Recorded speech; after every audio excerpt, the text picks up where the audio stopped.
हमारे सम्मानीय जो राष्ट्रीय अध्यक्ष महोदय उनको अनूपपुर निकलना है, अभी बोले दादा हमको जाना है, इसलिए मैं चाहूंगा सम्मानीय हमारे राष्ट्रीय अध्यक्ष महोदय जी गौंड अनिल धुर्वे जी से आग्रह करूंगा, विनम्र अनुरोध करूंगा, क्योंकि आज हमारे कार्यक्रम के मुखिया हैं, मुख्य अतिथि के रूप में हमारे बीच में उपस्थित हुए, उनको मैं साधुवाद सेवामान जोहार करता हूं। तो मैं चाहेंगे उनके लिए आप लोग जोरदार ताली बजा करके स्वागत वंदन करेंगे।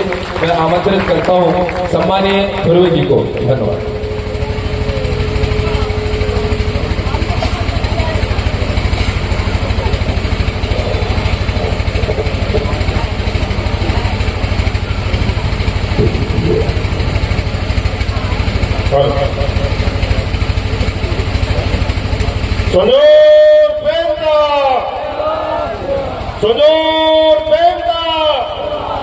महाराजा शंकर कुंवर रघुनाथ अमर रहे। महाराजा शंकर कुंवर रघुनाथ अमर रहे। महाराजा शंकर कुंवर रघुनाथ अमर रहे। साथियों, सर्वप्रथम मैं गुरुवारा की इस पावन धनधारा को नतमस्तक सेवा जोहार करते हुए परम शक्ति फड़ाफेर के चरणों में नतमस्तक सेवा जोहार करता हूं। आप सभी जो इस धनधारा में कभी राजपाट किए थे, उनके आप सभी लोग वंशज हो, यानी राजकुमार और राजकुमारियां हो। आप लोगों के चरणों में अनिल धुर्वे का नतमस्तक सेवा जोहार पहुंचे। क्यों? क्योंकि आपके पुरखा राजकीय बने रहे वैभवशाली, और उनके आप संतान जिनके घर में आज नहीं बचा है लौटा और खाली। इस बात का चिंतन करने के लिए हम लोग बैठे हैं ना, कि नहीं बैठे? तो सबसे पहले आप लोगों के चरणों में मेरा नतमस्तक सेवा जोहार पहुंचे। और आज के इस कार्यक्रम की अध्यक्षता कर रहे इस ग्राम पंचायत के सरपंच परम सम्माननीय दोनापत सिंह धुर्वे जी, आपके चरणों में अनिल धुर्वे का नतमस्तक सेवा जोहार पहुंचे। मंचासीन हमारे इस क्षेत्र के लाडले विधायक परम सम्माननीय वरकड़े जी, आपको भी मेरी तरफ से हार्दिक हार्दिक सेवा जोहार पहुंचे। मंचासीन गुणवाना की जो विचारधारा है, इस विचारधारा को बिना थके अथक परिश्रम करने वाले, दिन को दिन नहीं, रात को रात नहीं, भूख को भूख नहीं, प्यास को प्यास नहीं, गर्मी को गर्मी नहीं, वर्षा को वर्षा नहीं, और ठंड को ठंड नहीं कहने वाले, समझने वाले भूमिकाओं के, गायक कलाकारों के, संगीतकारों के चरणों में मेरा नतमस्तक सेवा जोहार पहुंचे। क्योंकि उन्हीं के अथक परिश्रम मेहनत के दम पे गुणवाना का कार्रवाई आज यहां तक पहुंचा है। साथियों, उन सभी लोगों को जिनको मैं जानता हूं, ना भी जानता हूं, उन सभी लोगों के चरणों में मेरा बारंबार नतमस्तक सेवा जोहार पहुंचे। आज के इस कार्यक्रम में शांति व्यवस्था को बनाए रखने में अपना अथक सहयोग प्रदान कर रहे कुंडम के जो पुलिस थाना है, वहां के पुलिस, मध्य प्रदेश पुलिस के जो जवान हैं, उनको भी इस मंच के माध्यम से हार्दिक हार्दिक सेवा जोहार पहुंचे। साथियों, अंग्रेजी का एक बहुत ही मशहूर साहित्यकार हुए थे मिल्टन। उन्होंने एक जगह कहा है कि history is not only the fact of past but the guide of future. यानी हिंदी में उसका अर्थ होता है कि इतिहास सिर्फ बीते हुए समय का पुलिंदा भर नहीं होता, वो आने वाले भविष्य का नक्शा भी होता है। जो इतिहास होता है वो सिर्फ बीते हुए वक्त का पुलिंदा भर नहीं होता, वो आने वाले भविष्य का नक्शा भी होता है। मैं उन्हीं मिल्टन की इस कहावत को आधार मानकर कहना चाहूंगा कि शंकर साहब रघुनाथ साहब, शंकर साहब रघुनाथ साहब, आपके उस बलिदान से, शंकर साहब रघुनाथ साहब, आपके उस बलिदान से आपके सोले निकले थे हिंदुस्तान से। शंकर साहब रघुनाथ साहब, आपके उस बलिदान से आपके सोले निकले थे हिंदुस्तान से। हमने बहुत कुछ न कहा, लेकिन अब चुप नहीं रहेंगे। गोंडवाना राज्य हमारा जन्मसिद्ध अधिकार था और इसे हम लेकर रहेंगे, जिसके लिए हमारे पुरखाओं ने अपने खून को बहाया था। साथियों, जब इस देश में ब्रिटिश हुकूमत रही, उस समय पूरे विश्व में अंग्रेजों का इतना बड़ा शासनकाल था कि उनके शासनकाल में सूर्य नहीं डूबता रहा और लहू नहीं सूखता रहा। सोचिए, ऐसा शासनकाल उनका रहा। लेकिन पूरे अंग्रेजी शासनकाल का जब हम अध्ययन करें, विश्व इतिहास का अध्ययन करें, तो कहीं पर भी ऐसा प्रसंग नहीं आता कि कविता सुलझाने की सजा बाप और बेटा को धोप के मुंह में बांध के उड़ाने की मिली हो। साथियों, ऐसा प्रसंग इतिहास के पन्नों में कहीं दिखाई नहीं देता। वो बलिदान हमारे पुरखों ने किया था। क्यों किया था बताइए? क्यों किए रहे वो बलिदान हमारे लिए? इस बात का चिंतन और मंथन करने के लिए हम लोग आज यहाँ पे एकत्रित हुए हैं। साथियों, सोचिए वो प्रसंग क्या रहा होगा।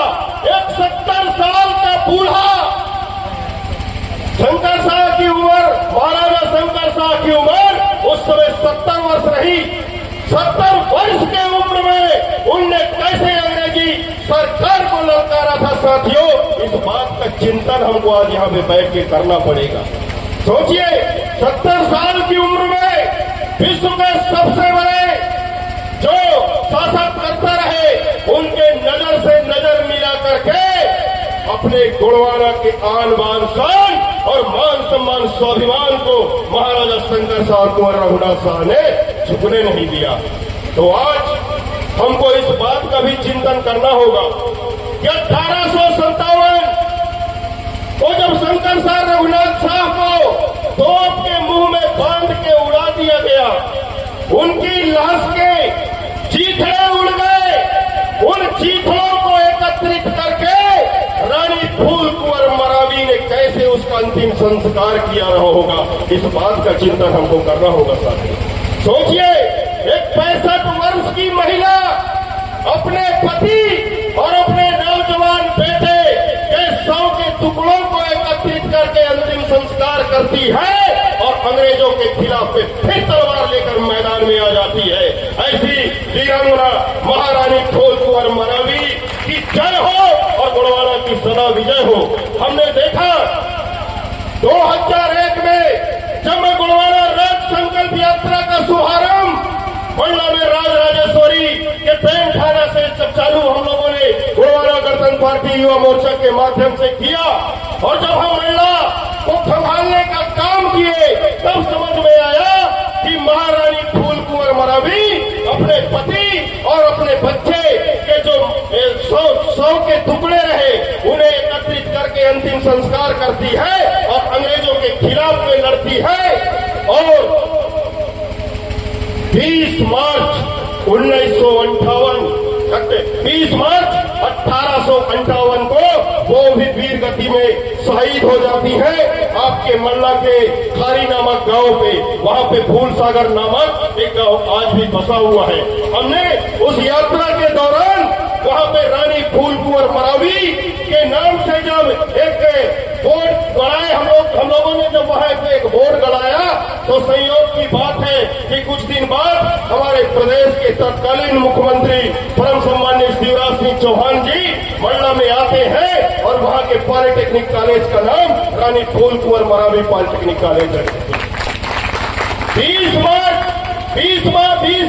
मार्च को ही आपके अवंतीबाई लोधी का भी बलिदान होता है। साथियों, लोधी समाज के लोग जागरूक रहे, उन्होंने अवंतीबाई का प्रतिमा जगह जगह पर बनवा दिया और हम लोग एक रानी फूल कुंवर मरावी का प्रतिमा नहीं बनवा पाए।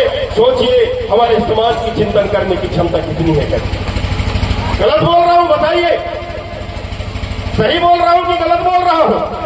अरे गढ़ा मंडला और गढ़पुरवा का राजा जब मारा जाता है तो उसकी महारानी फूल कुंवर मरावी उस आंदोलन की आग को बुझने नहीं देती और उस लड़ाई का नेतृत्व अपने हाथ में लेती है और खुल के अंग्रेजों के खिलाफ में लड़ती है। हमारे समाज की जो मात्र शक्तियां रही साथियों, ये जौहर करने वाली नहीं रही कि पति अगर मर गया तो मैं आग में जल के मर जाऊं करके। चाहे वो रानी दुर्गावती का इतिहास पढ़ाओ आप, चाहे रानी फूलकुंवर बराबी का इतिहास पढ़ाओ, रानी हिरमोतिन का इतिहास पढ़ो, चाहे रानी आपके हीरे अकराम का इतिहास पढ़ो। अभी मैं करीब 5-6 दिन पहले महाराष्ट्र में था, चंद्रपुर नामक जगह पे। बताइए, चंद्रपुर शहर जिसको आदिया बल्लार शाह ने बसाया था, आपके गढ़ामंडला में तो खाली 52 गढ़ है। चांदागढ़ के अंतर्गत 64 गढ़ रहे साथियों। सबसे बड़ा राज्य अगर किसी का रहा है तो वो चांदा का गढ़ रहा। चांदागढ़, मंडलागढ़, खेरलागढ़ और देवगढ़, ये 4 प्रसिद्ध गौड़ राज घराना थे। वो जो आपका चंद्रपुर है, उस चंद्रपुर को बसाने वाला राजा आदिया बल्लार साहब, रानी हीरे अकराम युद्ध के मैदान में उसका पति जब मारा जाता है तो रानी हीरे अकराम आती है, अपने पति का अंतिम संस्कार करती है और पुनः तलवार लेकर युद्ध के मैदान में चले जाती है और दुश्मन का गर्दन काट के कली कंकालीन के मंदिर पे लटकाती है साथियों। वो हीरे अकराम जिसकी नगरी चंद्रपुर 16 वर्ष की उम्र में 13 युद्ध उन्होंने लड़ा, रानी हीरे अकराम ने। अभी हमारे भाई जगदीश कुंजान जी हीरे अकराम जी के बारे में बता रहे थे तो मेरे को याद आया कि लगा कि नहीं, आप लोगों को भी रानी हीरे अकराम के बारे में बताना चाहिए करके। 16 वर्ष की उम्र में 13 युद्ध लड़ती है वो और 13 युद्ध पर जीतती है। लेकिन पूरे चंद्रपुर, जो आज चंद्रपुर शहर है, वो 50% शहर किला के अंदर बसा हुआ है, लेकिन राजा महाराजाओं की एक भी प्रतिमा नहीं वहां पे। ये कितने दुर्भाग्य की बात है कि नहीं है। आंध्रा से लोग जीने खाने के लिए आए थे, कहा चंद्रपुर में जो जीने खाने के लिए आए, उन लोगों ने जिन्हें अपना जमीन देकर बसाया, आज वहां वो चुनाव जीत के विधायक मंत्री बन गए। वो लोग अपने माता जी के नाम पे जब वहां पे स्मारक बनाने का काम किया तो समाज के जागरूक लोगों ने उसका विरोध किया, तब जाकर आज वहां पे रानी हीरे अकराम जी का एक भव्य स्मारक और आपके आदिया बल्लार शाह का वहां पे भव्य स्मारक बनने वाला है साथियों। मैं पुनः आपको लिए चलता हूं सन 1857 की क्रांति में। सन 1857 की क्रांति में हमारे महाराजा शंकर शाह और कुंवर रघुनाथ शाह जी को जिस तरीके से अंग्रेजों ने तोप के मुंह में बांध के उड़ाया, ऐसा इतिहास में कोई प्रसंग नहीं मिलता। ठीक उसी तरीके से 1857 की क्रांति में सोना थान रियासत के राजा वीर नारायण सिंह मरकाम जी को खुले पेड़ में अंग्रेजों ने फांसी दिया था साथियों। आप लोगों ने भगत सिंह, सुखदेव, राजगुरु का नाम सुना है ना? कितने लोग सुने हो? वीर नारायण सिंह का कितना लोग नाम सुने हो? सरदार भगत सिंह, सुखदेव और राजगुरु को बंद कमरे में फांसी दिया गया था साथियों। वीर नारायण सिंह सोना खान को 10 दिसंबर 1857 को खुले आम पीपल के पेड़ में फांसी दिया गया था। 19 दिसंबर तक उसकी लाश पेड़ पे लटक के रही, चील और कौवे उसके मांस को नोच के खाए, यहाँ तक कि 10वें दिन अंग्रेजों ने उसे पेड़ से उतारा और पेड़ से उतार के तोप के मुंह में बांध के उड़ाया था। जो वीर नारायण सिंह मरकाम के साथ में अंग्रेजों ने किया इस देश के अंदर साथियों, वैसा किसी के साथ नहीं हुआ है। ठीक उसी तरीके से कोलमपल्ली रियासत का राजा वीर बाबूराव शेरवा के 3 बार अंग्रेजों को धूल चटाता है। वो गोंडवाना का बेटा वीर बाबूराव शेरवा के जो 3 बार अंग्रेजों को नाके चलो चपाता है, लेकिन अपनी बुआ के गद्दारी के चलते वो अंग्रेजों के पकड़ में आ जाता है। अंग्रेज लोग उसे फांसी पे लटकाते हैं, लेकिन वीर बाबूराव शेरवा के ताड़ोबा नामक जड़ी खा लिया था, इसलिए फांसी का फंदा जो है वो टूट जा रहा था, लेकिन वो मरता नहीं था। तो अंत में जाकर अंग्रेजों ने वीर बाबूराव सेनवाके को खौलते हुए चूने के भट्टी पे डाल के मारा था। साथियों, मैं खाली 1857 की क्रांति की बात कर रहा हूँ।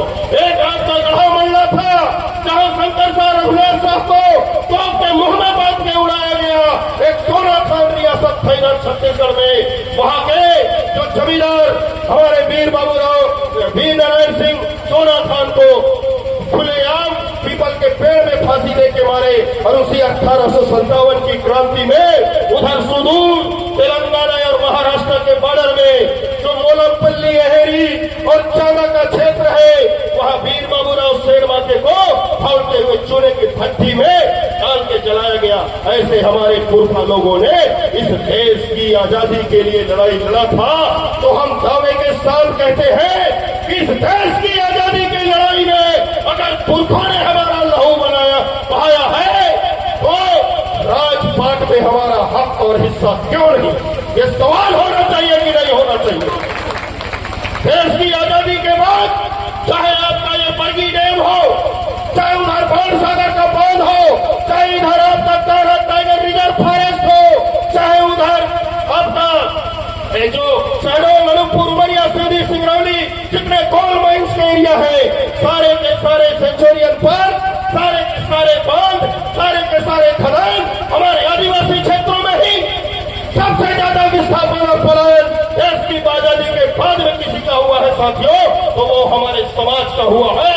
और हमारे समाज का जो आज तक विस्थापन हुआ है, हमारे समाज का जो पलायन हुआ है, हम तो इस देश की सरकारों से अपील करना चाहते हैं कि चाहे वो केंद्र की सरकार हो या राज्य की सरकार हो, वे विधानसभा और लोकसभा में एक श्वेत पत्र लाए और ईमानदारी से बताए कि कितने आदिवासी बरगी डैम से विस्थापित हुए थे, उनके बच्चे आज क्या कर रहे हैं, ये बताना चाहिए नहीं बताना चाहिए? जब उनके पुरखा वहां पर विस्थापित हुए तो आज उनके बच्चे कहाँ है, उनकी जीवन प्रत्याशा क्या है, उनका शिक्षा का स्तर क्या है, उनका जीविका का स्रोत क्या है, उनकी जो जीवन की शैली है वो कैसे है, ये सरकार बताए। इसके बाद में हमारे जल जंगल जमीन पे नजर गड़ाए। ऐसा कि हमारे शंकर शाह, कुंवर रघुनाथ शाह के बलिदान से, वीर नारायण सिंह मरकाम के बलिदान से, बाबूराव सेनवाके के बलिदान से ये सीख हमको मिलती है कि नहीं मिलती है? बताइए साथियों, मैं आप लोग को बताना चाहूंगा कि आज तो ये 20 तारीख हो गया, मुझे आज अमरकंटक निकलना है। कल यानी 19 तारीख को मेरे पिताजी के सगे मामा के लड़के का दस्तार कर रहा। सोचिए, मैं उसको छोड़ के आया था। क्यों आया था? क्योंकि जो दादा हीरा सिंह मरकाम ने कहा था कि जिस समाज ने तुमको जन्म दिया है, जिस माँ का तुमने दूध पिया है, जिस समाज ने तुमको गोदी में खेला कूदा के बड़ा किया है, जो समाज अपनी बहन बेटी को तुम्हारे साथ में शादी किया है, और जब मर जाओगे तो वही समाज तुमको कंधा देगा, उस समाज के तुम कर्जदार हो। ये जो दादा ने कहा था, तो मुझे लगता है कि उस कर्जा को तो मैं नहीं छूट सकता, लेकिन जब तक जिंदा रहूंगा इस कर्जा को छूटने का प्रयास करूंगा।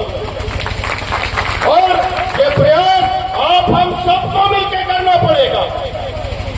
हम सब लोगों की जिम्मेदारी बनती है कि हम इस समाज का जो सामाजिक कर्जा है उस कर्जा को छूटे, और समाज का कर्जा हम समाज की सेवा करके ही उतर सकते हैं साथियों। हम चाहे बड़े बड़े पदाधिकारी, चाहे आपका थानेदार हो, चौकीदार हो, चाहे आप एसपी, कलेक्टर, तहसीलदार बन जाओ, विधायक, सांसद, मंत्री बन जाओ, ये आपका व्यक्तिगत उपलब्धि है कि नहीं है?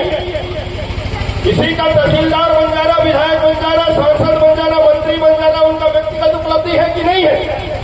अगर ये कोई चीज आप बन गए तो वो आपकी व्यक्तिगत उपलब्धि है।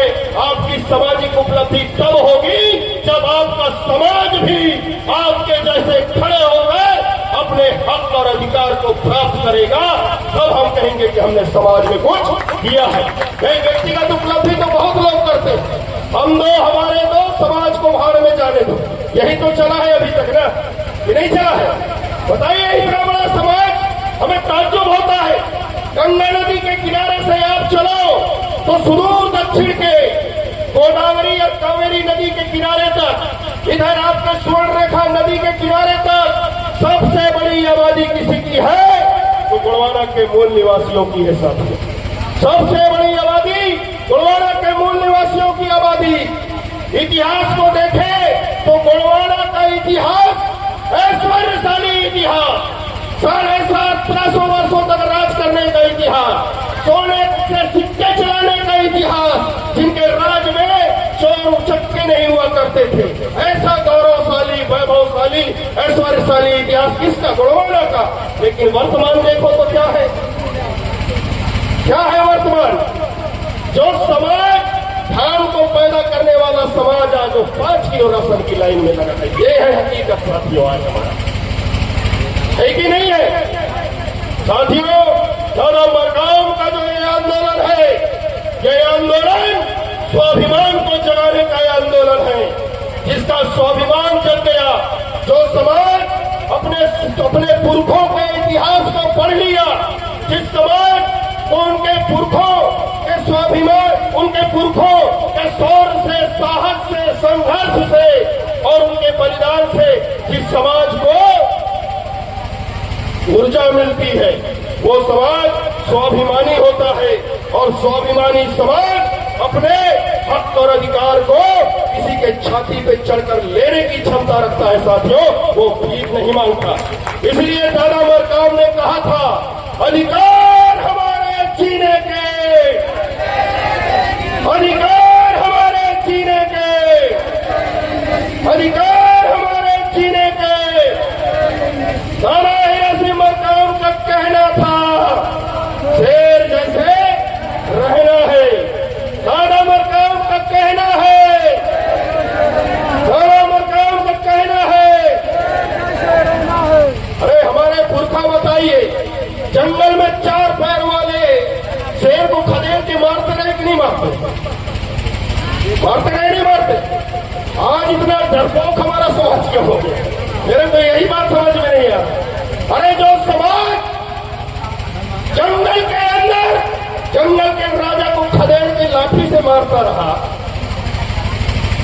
उसका डीएनए इतना कमजोर कैसे हो गया? इस बात का चिंतन करना पड़ेगा साथियों। जो ये गोंडवाना आंदोलन है, जो आपके शरीर में, जो आपके पुरखों का बीज है, जिस बीज में वीरता का भाव है, उस वीरता के भाव को जगाने के लिए ये गोंडवाना आंदोलन चल रहा है साथियों। और आप लोग अगर अपने धर्म सत्ता को पकड़ लिए, जकड़ लिए, तो अर्थ सत्ता आपकी गुलामी करेगी। और जब धर्म सत्ता, अर्थ सत्ता आपके मुट्ठी में रहेगा, तो राजनीतिक सत्ता आपके चरणों की दासी रहेगी साथियों। ये मैं दावे के साथ कहता हूं। आज आप लोगों के अंदर ये गोंडवाना आंदोलन के चलते जो जन जागृति आई, उसी का नतीजा है कि आज मध्य प्रदेश का मुख्यमंत्री, छत्तीसगढ़ का मुख्यमंत्री, उड़ीसा का मुख्यमंत्री, झारखंड का मुख्यमंत्री, तेलंगाना का मुख्यमंत्री और महाराष्ट्र का मुख्यमंत्री 18 सितंबर 2025 को शंकर शाह रघुनाथ शाह के बलिदान दिवस के अवसर पर श्रद्धांजलि अर्पित कर रहे हैं। आपकी जागरूकता का नतीजा। जो समाज नालायक होता है, जो व्यक्ति नालायक होता है, बताइए नालायक व्यक्ति के बाप को कभी मान सम्मान मिलता है? अगर किसी का बेटा नालायक हो तो उसके बाप को क्या मान सम्मान मिलेगा? ठीक उसी तरीके से जो समाज नालायक होता है, उसके पुरखों को मान सम्मान नहीं मिलता। आज जो जागरूकता इस गोंडवाना के अंदर आई है, आपके बीच में चाहे कोई भी व्यक्ति आए, आज के डेट में पीला गमछा लेके आता है, जय सेवा जय बड़ा देव बोलता है कि नहीं बोलता है? मोदी जी जैसे लोग मंडला में आते हैं तो जय सेवा सेवा जोहार बोलते हैं। वेंकैया नायडू जी जैसे राष्ट्रपति, उपराष्ट्रपति महोदय आए, कोई भी व्यक्ति आएगा पहले सेवा जोहार करेगा। वो क्यों? क्योंकि आप लोग कहीं न कहीं जागरूक हुए हो। इस जागरूकता के कारवां को पकड़ के रखिए। एक दिन ये राज सत्ता भी आपके हाथ में रहेगी साथियों, ये मैं दावे के साथ कहता हूं। बस संगठन को बनाए रखिए। और उदाहरण अगर लेना हो तो मैं बहुत पुराना उदाहरण आप लोगों को बताना चाहूंगा। अभी मध्य प्रदेश के ओमकारेश्वर में मध्य प्रदेश सरकार किसका स्टैचू बनवा रहा है, जानकारी है आप लोग का? आदि गुरु शंकराचार्य की स्टैचू वो लोग बनवा रहे हैं। आदि गुरु शंकराचार्य के बारे में एक बात बताऊं, बहुत ही रोचक चीज है। और जो गुणवाना आंदोलन से जुड़े हुए मेरे युवा साथी हैं, गुणवाना आंदोलन में वर्षों से काम करने वाले मेरे से जो बुजुर्ग लोग हैं, उन लोगों को मैं ये प्रसंग को बताना बहुत ही जरूरी समझता हूं साथियों। क्यों? क्योंकि हमको सीखना चाहिए दूसरे लोगों से। आदि गुरु शंकराचार्य जब संन्यास ग्रहण करके भारत भ्रमण के लिए निकलता है तो अपनी मां को वो वचन दिया था कि आपके अंतिम संस्कार में मैं जरूर आऊंगा। जब आदि गुरु शंकराचार्य की मां की मृत्यु होती है और आदि गुरु शंकराचार्य जब अपने घर में जाता है तो ब्राह्मण लोगों ने उसे अपने ब्राह्मण धर्म से अलग कर दिया था। ये जानकारी क्या आप लोग को है जानकारी? ब्राह्मण लोगों ने उसे अपने ब्राह्मण धर्म से अलग कर दिया था। यहां तक कि उसकी मां के लाश को तक किसी ब्राह्मण ने छूने से इनकार कर दिया था। उस समय आदि गुरु शंकराचार्य ने तलवार से अपनी मां के 3 टुकड़े करके उसका अंतिम संस्कार किया। इतना होने के बावजूद भी आदि गुरु शंकराचार्य ने ब्राह्मण धर्म के खिलाफ में एक भी शब्द नहीं बोला। एक भी शब्द वो ब्राह्मण धर्म के खिलाफ में नहीं बोला। और पूरे भारत को घूमकर चारों दिशाओं में 4 मठों की स्थापना शंकराचार्य ने किया। जिन ब्राह्मणों ने उसके समाज से बाहर कर दिया, उसकी मां के 100 को छूने से इनकार कर दिया, वो उसे ब्राह्मण धर्म से निकाल दिया। लेकिन आदि गुरु शंकराचार्य ने ब्राह्मण धर्म के खिलाफ में एक भी शब्द नहीं बोला। इसलिए आज जो केरला है वहां मलयालमी जो ब्राह्मण है जिन्हें नंदूरी पाद ब्राह्मण बोलते हैं, वो आज भी आदि गुरु शंकराचार्य की याद में किसी व्यक्ति की मृत्यु होती है उसके शरीर में 3 निशान लगाकर उसका अंतिम संस्कार करते हैं। बताइए उसके समाज के लोगों ने उसके साथ क्या किया? लेकिन वो समाज के खिलाफ में नहीं बोला। और हमारे लोगों के बीच में तो भाई भाई के बीच में थोड़ा 1-2 इंच जमीन की बात आती है तो तलवार और फिर डंडा गड़ा फांसा निकल जाता है कि नहीं निकल जाता है? संगठन में काम करते हैं तो 4 बातें नीचे ऊपर हो जाती है तो लोग संगठन को छोड़ देते हैं और संगठन को गाली देना चालू कर देते हैं। गलत बोल रहा हूं? बताइए कितना अच्छा प्रसंग है उसका।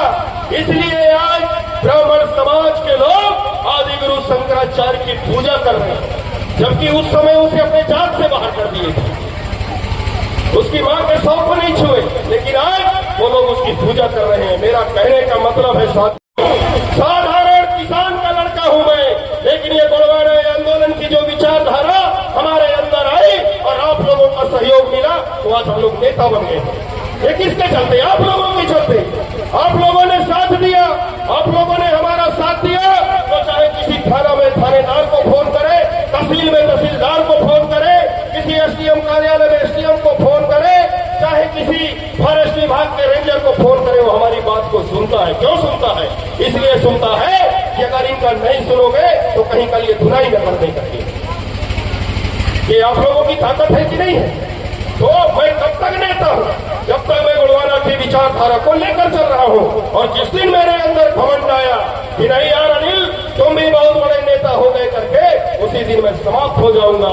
इसलिए मैं इस मंच के माध्यम से मेरे जो नौजवान साथी हैं, इन साथियों को संदेश देना चाहूंगा कि साथियों, हमारा समाज बहुत बड़ा है, कई विचारधारा के लोग हैं, अलग अलग बोली भाषा। यही मध्य प्रदेश जो है, मध्य प्रदेश में आपका महाकौशल का क्षेत्र है, यहाँ की बोली भाषा अलग है। जहाँ का मैं रहने वाला हूँ विंध्य क्षेत्र, उधर की बोली भाषा अलग है। हर जिला हर ब्लॉक की बोली भाषा अलग है। ठीक उसी तरीके से हर प्रदेश की बोली भाषा अलग है। हमको अगर कोई एक सूत्र में जोड़ता है तो वो है हमारी संस्कृति, वो है हमारा धर्म और वो है हमारी भाषा।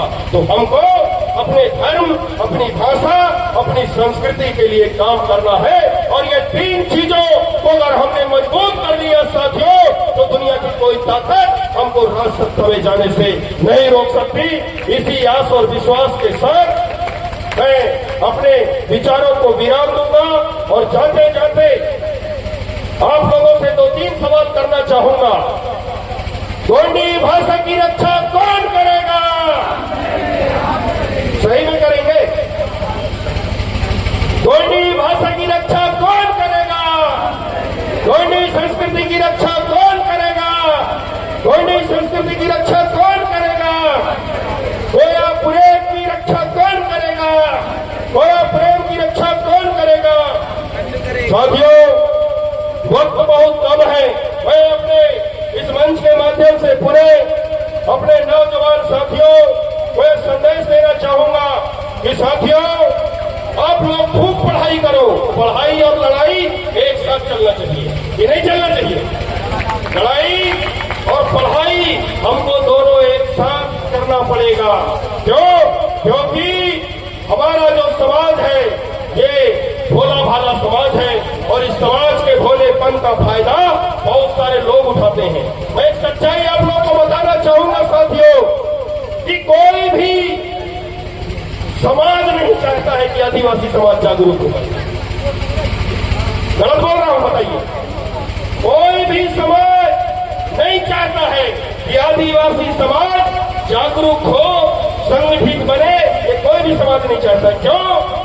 क्योंकि जिस दिन आप लोग जागरूक हो जाओगे उस दिन आपका शोषण बंद हो जाएगा, और जिस दिन आपका शोषण बंद हो जाएगा तो जो आपके शोषण के दम पे जिंदा रहने वाले जोग लोग हैं वो लोग कहाँ जाएंगे? बताइए। इसलिए वो नहीं चाहते हैं कि आप लोग जागरूक बनो, आप लोग संगठित बनो करके।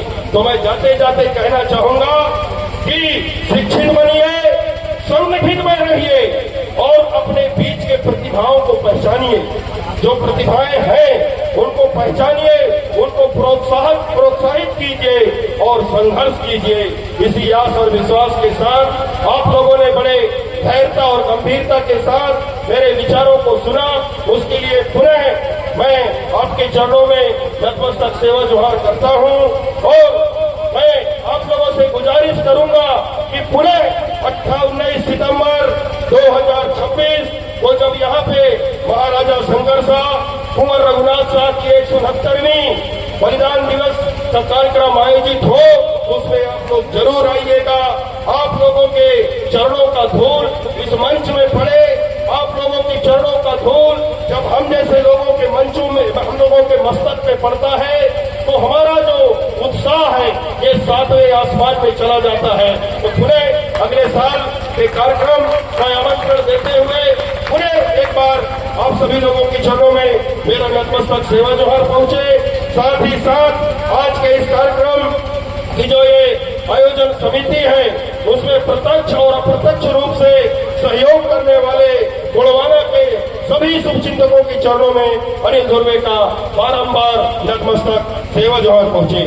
शंकर साहब रघुनाथ साहब अमर रहे, शंकर साहब रघुनाथ साहब अमर रहे, बेनवासी दादा हीरा सिंह मरकाम अमर रहे, बेनवासी दादा हीरा सिंह मरकाम अमर रहे, बेनवासी दादा मोतीराम कंगाली अमर रहे, बेनवासी दादा मोतीराम कंगाली अमर रहे। जय जय फड़ापेट। राज करेगा गोड़वाना बोलना चाहिए, नहीं बोलना चाहिए है?